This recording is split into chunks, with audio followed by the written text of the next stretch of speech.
আর এক সপ্তাহ পরে বাংলাদেশে বাল দিবস। বাল দিবস বুঝেন তো? বাল দিবস হলো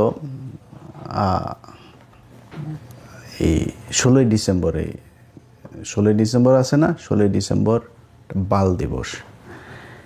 এটার এদিক ওদিক যেটা বলবে, আমার বউয়ের জুতা নিয়ে আসছে আজকে, এই না, এটা দিয়ে হাগু লাগায় এটা দিয়ে মুখের মধ্যে মারা হবে। 16ই ডিসেম্বরের যে বিজয় দিবস বলবে ওইটারে। অনুষ্ঠানের ভিডিও পুরাটা দেখা তারপরে শেষ করতে হবে। একটু শুই না পাশার মধ্যে গরম তাপ লাগা তারপরে জাম করে উঠা গেলে হবে না, শেষ পর্যন্ত উঠা তারপরে বলে যাইতে হবে যে ইলিয়াস ভাই কি আসলে ঠিক বললো নাকি ব্যাঠিক বললো। যদি ব্যাঠিক বলি আমার জুতা দিয়ে পেটায়েন, কোনো সমস্যা, আপনাদের সবার জুতা নিয়ে আমার গালে আমি নিব, কোনো সমস্যা নেই, শেষ করে যাইতে হবে। এটা অনুরোধ থাকলো, খুব গুরুত্বপূর্ণ প্রতিটা কথার। মানে এমনিতেও তো মানে দাম আছে, যেমন এই যে কথা বলছি না 10 মিনিটের কথা, অনেক টাকা দেয় কিন্তু ইউটিউব আমাকে। সো এমনিতেও দাম আছে, কথাগুলো অনেক দামি কথা, এটা শোনা যাইতে হবে। বেশিক্ষণ লম্বা করব না আজকের ভিডিও। মুক্তিযুদ্ধ নিয়ে কিছুই বলা যাবে না, বিশাল আকারে মুক্তিযুদ্ধরে নিয়ে একদম আলাপই করা যাবে না। এটা কোরআন নাকি যে এটার কোনো পরিবর্তন নাই, কোনো কিছু নাই, কোনো আলোচনা করা যাবে না। মুক্তিযুদ্ধের সময় এখন পর্যন্ত যারা মুক্তিযোদ্ধা আছে, আমাদেরকে যারা মুক্তিযোদ্ধা বলে, যারা যুদ্ধ করে দেশ স্বাধীন করেছে, এই মুক্তিযুদ্ধ মন্ত্রী ছিল এই যে মুজাম্মেল, নিকোলের বয়ফ্রেন্ড।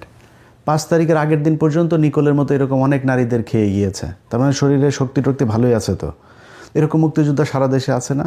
20,000 টাকা করে ভাতা নিচ্ছে। এদেরকে ডাক দিয়ে আপনি জিজ্ঞেস করতে পারতেন না যে ভাই আসলে কতজন মুক্তিযোদ্ধা ছিল, কে কে রাজাকার ছিল, কার কার মারে পাকিস্তানিরা নিয়ে লাগাইলো? এগুলো করা যাইতো তো, খোঁজ নেওয়া যাইতো না? করেন নাই। কারণ কি? এটা বিশাল একটা গ্যাপ এই জায়গায় আছে। এই ভ্যাকিউম কেউ পূরণ করিতে চায় না।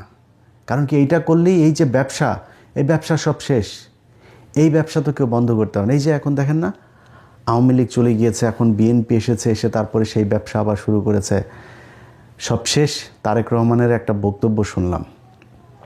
তারেক রহমান ভাই, আপনি সবশেষ যে বক্তব্য দিয়েছেন, আপনার বক্তব্য কিন্তু আমরা এই 71-এর মুক্তিযুদ্ধ নিয়ে গত 6 বছরে 7 বছরে আপনার অনেক বক্তব্য আমরা শুনেছি।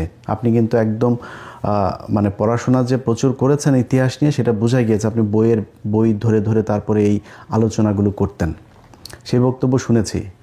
আজকের এই 2 দিন আগের যে বক্তব্য আপনি ইতিহাস নিয়ে দিয়েছেন, সেই ইতিহাসের বক্তব্য আর আপনি এতদিন যে বক্তব্য বলেছেন সেটা মিলছে না একসাথে। যদি আওয়ামী লীগের বয়ান যদি আপনি ইতিহাস মনে করেন, তাহলে আওয়ামী লীগের বয়ান অনুযায়ী আপনার আব্বা কিন্তু একজন রাজাকার। এটা কিন্তু মাথায় রেখে তারপরে ইতিহাস নিয়ে আলোচনা করতে হবে, খুব সাবধানে।